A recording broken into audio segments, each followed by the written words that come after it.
오늘은 복 있는 사람 5번째 시간으로 행하는 복, 긍휼이라는 제목으로 여러분과 함께 말씀을 나누도록 하겠습니다.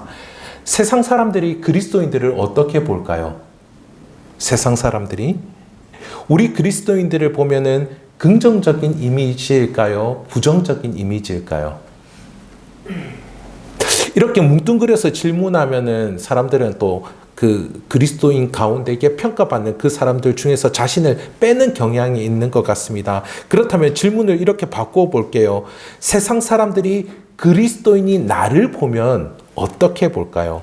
긍정적으로 보일까요? 부정적으로 보일까요? 어때요? 긍정적으로 보이세요?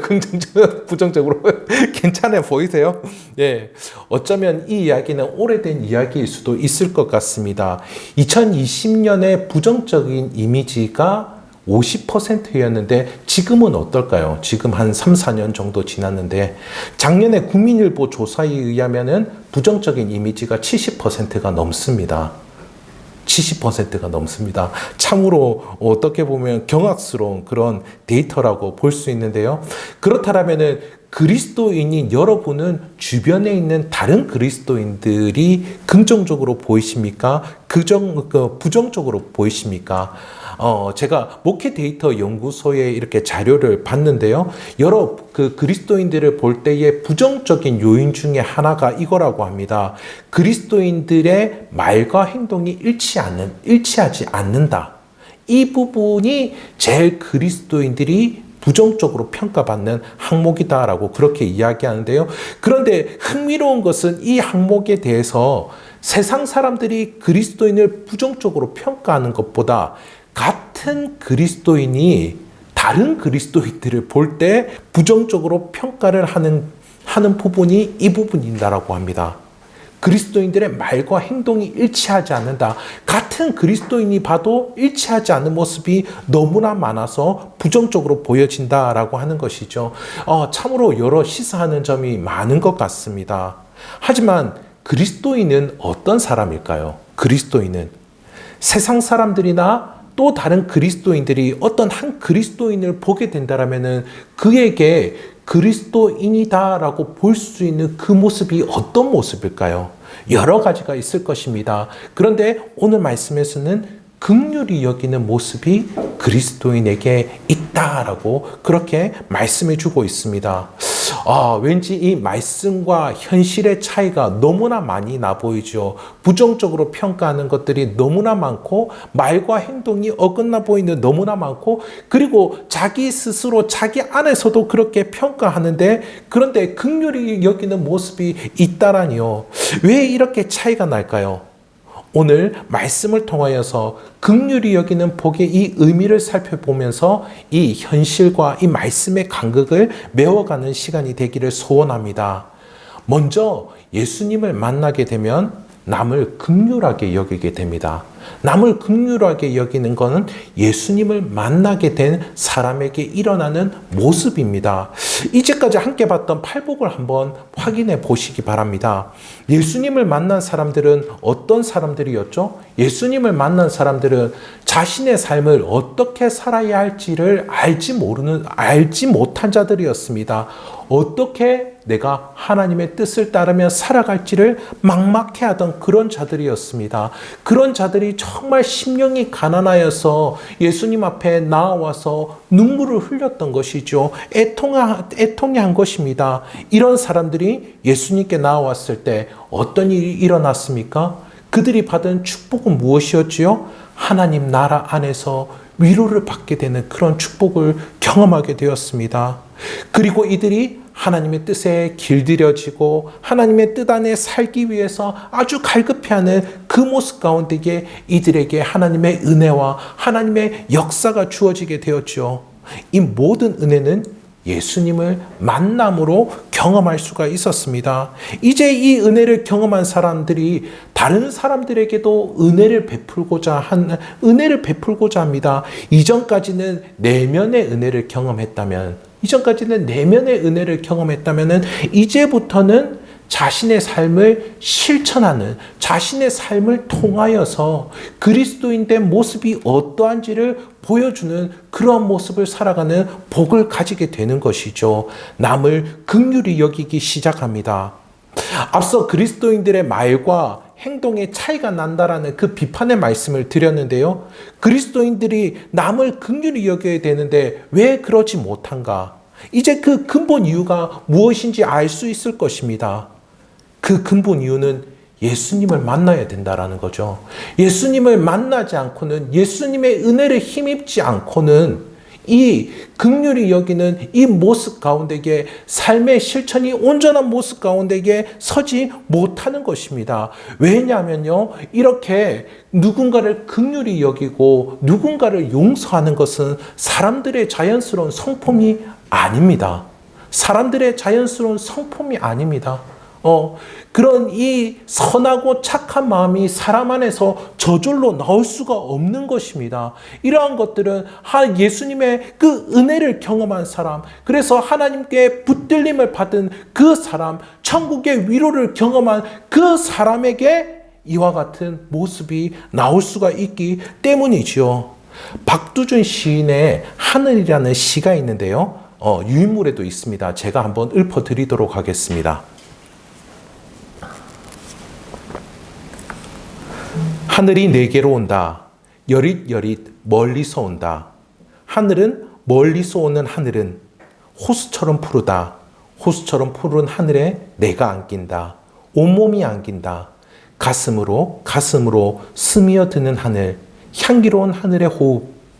따가운 볕, 초가을 햇볕으론 목을 씻고 나는 하늘을 마신다.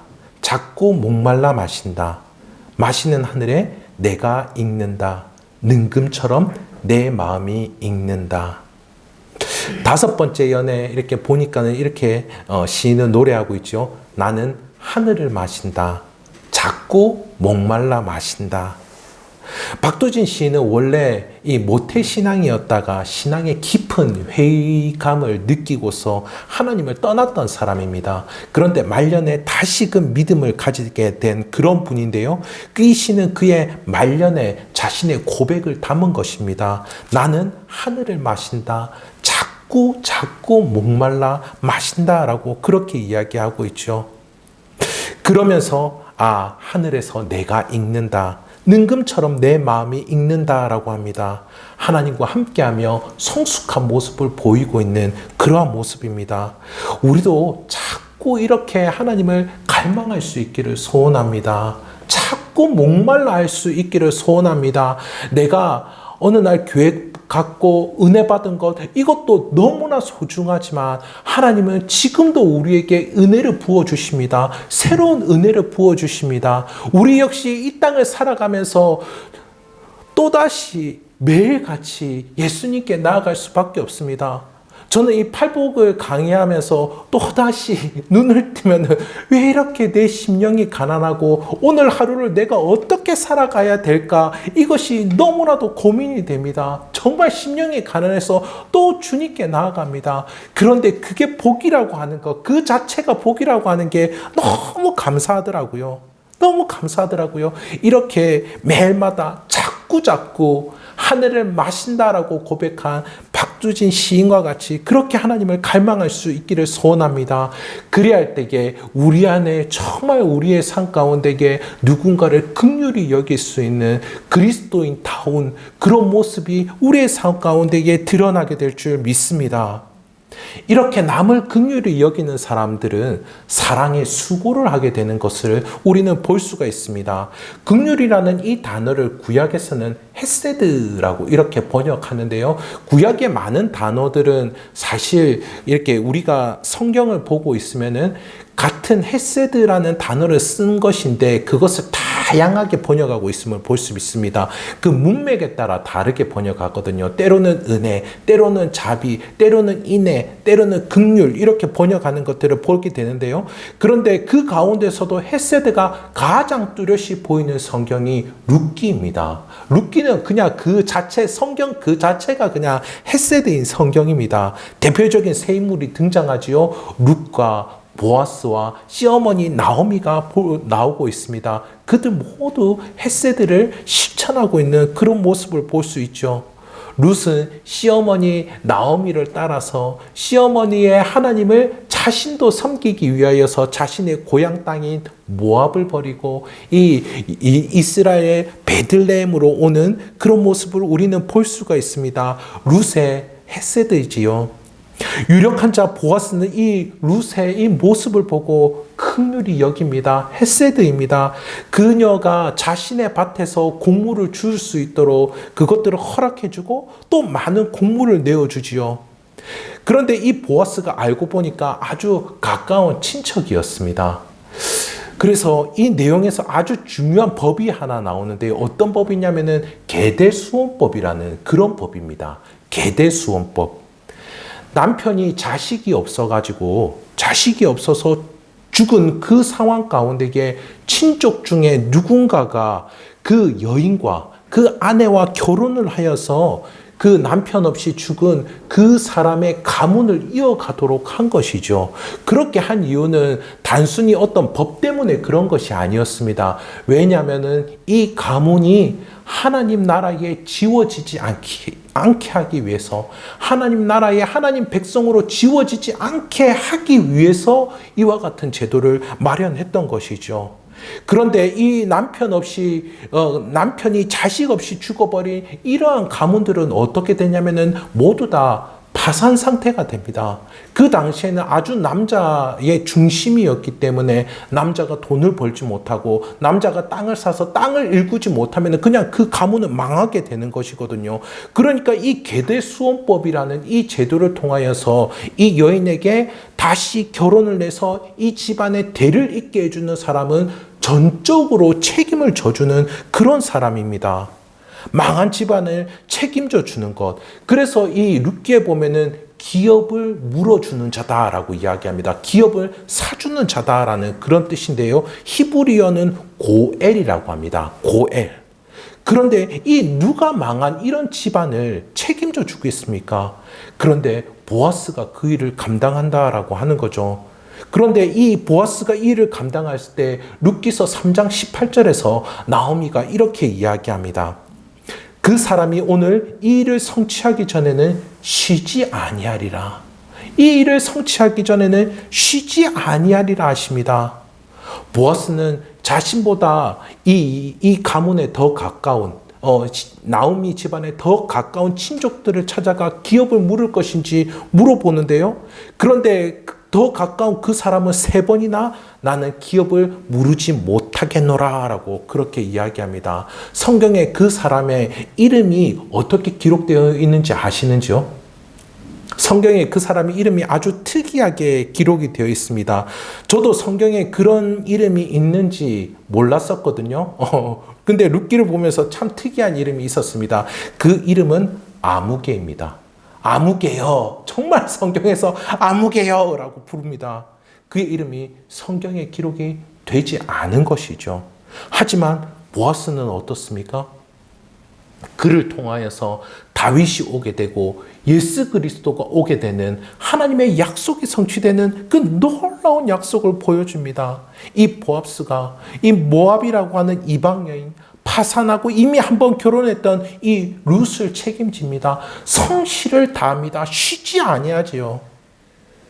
그렇다면은 우리의 고엘, 지금 오늘 우리의 고엘, 우리의 기업을 물을 자, 우리를 책임져 주시는 분은 누구이십니까? 그분은 바로 예수 그리스도이십니다. 우리를 얻기 위해서 자신의 몸값을 지불하신 그런 분이시죠. 유력한 중에 유력한 분이십니다.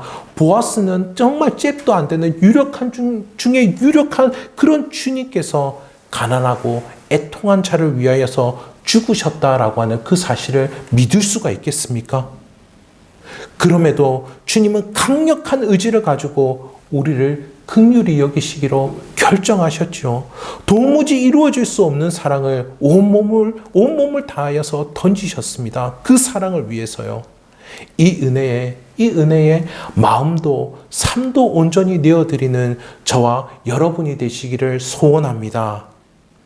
신약에서는 이렇게 긍휼히 여기는 모습은 선한 사마리아인의 이야기를 통해서 우리는 확인해 볼 수가 있는데요. 어떤 사람이 강도를 만나게 되고 길에서 거의 죽은 모습에 이르게 되지요. 모든 것을 다 빼앗기고. 그런데 한 제사장이 그를 보고 어떻게 합니까? 피하여 지나갔습니다. 그리고 한 레위 사람도 그를 보았는데 그 역시도 피하여 지나갔습니다. 제사장은 예배를 집례하는 사람인데요. 예배를 집례하는 사람이 보고 피하여 지나갔습니다. 레위인은 말씀을 가르치는 사람인데요. 그 역시 보고 지나쳐 갔습니다. 하지만 사마리아 사람은 어떻게 했습니까? 누가복음 10장 33절에서 35절을 보도록 하겠습니다. 누가복음 10장 33절에서 35절입니다. 여러분에게 나눠드릴 유인물에 있습니다. 어떤 사마리아 사람은 여행하는 중 거기 이르러 그를 보고 불쌍히 여겨 가까이 가서 기름과 포도주를 그 상처에 붓고 싸매고 자기 짐승에 태워 주막으로 데리고 가서 돌보아 주니라. 그 이튿날 그가 주막 주인에게 데리고 온 돌을 내어주며 주인에게 데나리온 둘을 내어주며 이르되 이 사람을 돌보아 주라. 비용이 더 들면 내가 돌아올 때에 갚으리라 하였으니. 강도 만난 이웃을 보고 불쌍히 여겨서 섬김과 수고와 그 비용을 다 치르는 그런 모습을 볼 수가 있습니다. 제사장과 레위인은 보고 피하여 지나갔습니다. 세 사람 모두 다 봤습니다. 제사장도 보고 레위인도 보고 그리고 사마리아인도 봤습니다. 그러나 사마리아 사람만 불쌍히 여겨라고 정확하게 성경에 기록이 되어 있죠. 이 불쌍히 여긴다라는 말씀 안에는 이렇게 섬기고 수고하는 모든 것까지 다 포함이 되어 있습니다. 그러니 긍휼한 마음을 갖는 것과 긍휼한 행위를 한다라는 것, 그것은 따로 나눠지지 않는 것이죠. 행동이 없다라면은 마음도 없는 것입니다. 그래서 이 제사장과 레위인에게는 불쌍히 여겨라고 하는 이 복이 없는 것이죠. 그들에게는 복이 없고 사마리아인에게 복이 있습니다. 그런데 이 이야기가 어떻게 시작됐냐면은 어떤 한 청년이 와가지고 이 이야기를 시작했는데요. 주님께 물어와서 어떻게 하면은 내가 영생을 얻을 수 있겠습니까? 라는 그 질문으로 시작을 해서 이 이야기가 전개됐는데 마지막에 오히려 예수님이 그 청년에게 물어봅니다. 제사장과 레위인과 사마리아인 중에 누가 강도 만난 사람의 이웃이겠습니까? 누가 강도 만난 사람들의 강도 만난 사람의 이웃이겠느냐? 저는 이 글을 읽을 때마다 꼭 저에게 질문을 하는 것 같습니다. 너는 이 강도 만난 사람의 이웃이냐라고 물어보시는 것 같아요. 물어보시는 것 같아요. 너는 진짜 긍휼히 여기는 복을 가지고 있냐? 물어보시는 거죠. 긍휼은 결코 마음에만 머물지 않습니다. 반드시 행함으로 드러나는 것이죠. 이렇게 남을 긍휼히 여기는 사람은 결코 다른 사람들을 하대를 하지 않습니다. 내가 뭔가 가지고 있고 내가 조건이 갖추어져 있기 때문에 내가 너를 불쌍히 여겨줄게 해서 위에서 아래로 이렇게 그 시해하는 그러한 모습이 아니다라고 하는 것이죠. 오늘 본문 7절 오늘 정말 그 제목의 구절인데 제가 한번 읽어보도록 하겠습니다. 여러분은 눈으로 자세히 한 번 더 확인해 주시기 바랍니다. 긍휼히 여기는 자는 복이 있나니 그들이 긍휼히 여김을 받을 것이며 긍휼히 여기는 그 사람도 긍휼히 여김을 받아야 된다. 긍휼히 여김을 받을 필요가 있다라고 말씀합니다. 결코 남들보다 잘나서 긍휼을 베푸는 사람이 아닌 것이죠.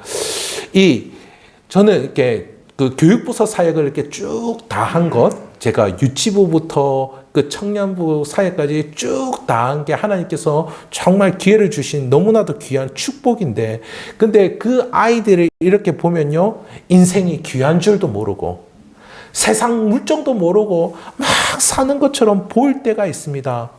그런데요, 제 후배 중에 한 사역자는 이 중고등부 사역을 굉장히 오래 했는데 이 자신이 섬기는 이 중고등부에 한 주가 멀다 하고 사고가 나는 겁니다.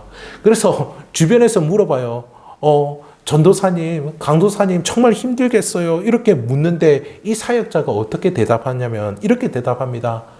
저도 그랬는데요, 뭘. 저도 그랬는데요, 뭘. 이렇게 대답을 하는 겁니다. 그러면서 그 일들에 대해서 별 대수롭지 않게 생각하고 오히려 그 아이를 찾아가서 다독이는 그런 모습을 저는 너무나도 너무 많이 봤습니다. 너무 귀하고 훌륭한 사역자를 제가 봐서 너무 흐뭇하더라고요. 저는 그 대답을 들으면서 그 교회 중고등부 학생들이 정말 행복하겠다라는 생각이 들었습니다. 문제가 있을 때 이렇게 수용해 주는 사람이 있다라는 거, 그것이 얼마나 마음을 평안하게 할까? 그리고 교회에 오면은 마음도 나눌 수 있겠구나 이런 생각이 들었습니다. 그 이후로 저 역시 마찬가지였습니다. 누군가의 문제들을 볼 때마다 습관이 생기더라고요. 시기와 질투로 판단하는 사람들을 보면은 나도 저랬는데 자기 분을 못 이겨서 화내는 사람들을 보면은 나도 저랬는데, 혼란스러운 환경 가운데서 불안한 사람들을 보면 나도 저랬는데, 그리고 저는 여기에다가 한마디를 더 붙입니다. 지금도 그런데 한마디를 더 붙입니다. 남을 긍휼히 여기는 것, 정말 하나님께 쓰임 받는 겁니다. 하나님의 그 복을 누리는 것이죠. 하나님께서 누군가를 긍휼히 여기실 때에 우리의 마음과 수고를 사용하여 주시기를 간절히 소원합니다. 하나님께서 쓰시는 긍휼의 도구로 쓰임 받으시는 저와 여러분들이 되시기를 소원합니다. 누군가를 긍휼히 여기는 것, 이렇게 우리가 이야기하지만은 결코 쉬운 일이 아니죠. 마음만으로 끝나는 일이 아니고 앞서 말씀드린 것처럼 수고를 해야 되기 때문에 결코 쉬운 일이 아닙니다. 그래서 이 긍휼히 여김이다라고 하는 것은 감정이기 이전에 이 훈련입니다. 훈련의 요소가 있다라는 거죠. 앞서 말씀드린 것처럼 긍휼과 용서, 이런 모습은 사람의 자연스러운 성품에서 절대로 나올 수가 없는 것들입니다. 그래서 우리는 작은 것으로부터 시작하는 이 훈련이 필요합니다. 우리는 어디에 소속되어 있는 사람들입니까? 우리는 이 땅에 소속되어 있는 사람들입니까? 하나님 나라에 소속되어 있는 사람들입니까? 우리는 어디에 소속되어 있습니까? 우리는 이 땅에 살지만 하나님 나라에 소속이 되어 있죠. 하나님 나라의 특징은 바로 이렇게 아주 작게 시작하는 것을 볼 수가 있습니다. 마태복음 13장 우리 함께 읽어볼까요? 유인물을 통해서 확인해 보시기 바랍니다. 마태복음 13장 31절에서 33절입니다. 마태복음 13장 31절에서 33절 말씀 우리 다 함께 읽어보도록 하겠습니다. 또 비유를 들어 이르시되 천국은 마치 사람이 자기 밭에 갖다 심은 겨자씨 하나 같으니 이는 모든 씨보다 작은 것이로되 자란 후에는 풀보다 커서 나무가 되매 공중의 새들이 와서 그 가지에 깃들이느니라. 또 비유로 말씀하시되 천국은 마치 여자가 가루 서말에 갖다 넣어 전부 부풀게 한 누룩과 같으니라. 여기까지입니다. 겨자씨 한 알이 나무가 되고 한 줌의 누룩이 가루 서말을 부풀도록 변화를 시킵니다. 작은 것 하나 실천하는 일을 통하여서 하나님의 나라가 이루어지게 될 줄 믿습니다. 일들을 위해서 실천해야 될 것 두 가지를 말씀드리도록 하겠습니다. 먼저 매일 아침 누군가를 만나기 전에 우리 예수님을 만나시기를 바랍니다. 예수님이 어떤 분이시죠? 예수님이 우리의 고엘 되시는 분이십니다. 우리의 기업을 물어주는 분, 우리의 삶을 책임져 주시는 분이십니다. 내 삶을 책임져 주시는 우리 예수님을 만나시기를 바랍니다. 그리할 때에 내가 내 중심적으로 살아야지 잘 살 수 있다라는 그 부담감을 내려놓게 될 것입니다. 내 중심을 떠나서 남들을 바라보며 그들에게 긍휼을 베풀 수 있게 되겠죠. 그리고 두 번째로 우리가 실천해야 될 것은 상대의 얼굴에도 그 은혜가 임하는가를 여러분 보십시오. 상대의 얼굴에도 나의 말 한마디와 행동 하나로 상대의 얼굴이 여러분 바뀝니다. 참으로 신기한 것은 상대방의 얼굴에 내 모습이 비친다라고 하는 것이죠. 상대방의 그 표정 가운데서 내가 그에게 어떻게 행했는지를 볼 수가 있다라고 하는 것이죠. 이를 알아갈 때에 우리는 또 다른 사람들을 위한 긍휼의 훈련을 하게 될 것입니다. 말씀을 맺도록 하겠습니다. 오늘도 예수님 만나기를 멈추지 마시기 바랍니다. 하늘을 자꾸 마신다는 이 박두진 시인과 같은 갈망을 가질 수 있기를 소원합니다. 말과 행동이 어긋난다는 이 말이 사람으로서는 어찌 보면 참으로 당연합니다. 사람은 말과 행동이 같을 수가 없습니다. 신만이 그렇게 할 수 있겠지요. 하지만 같은 그리스도인들도 그렇게 평가를 한다라면 그리스도인들의 소망은 어디에 있겠습니까? 그리스도인들은 어떻게 살아가는 것입니까? 서로의 얼굴에서 무엇을 볼 수가 있습니까? 여러분, 서로의 얼굴에서 무엇을 볼 수 있겠습니까? 고혈되시는 예수님을 만나시기를 간절히 소원합니다. 우리 서로의 얼굴이 가난하고 애통한 자의 앞에서 가난하고 애통하는 자들 앞에선 예수님의 얼굴이기를 소원합니다. 우리의 얼굴이 가늠하다가 붙잡힌 여인을 수용하여 주고 용납하여 주는 예수님의 얼굴이기를 소원합니다. 우리 서로의 얼굴이 베드로에게 조반을 차려주시는 우리 예수님의 얼굴이기를 소원합니다. 이 그리스도인의 얼굴을 찾으며 하나님과 사람들에게 사랑스러워지시기를 우리 주님의 이름으로 축복합니다.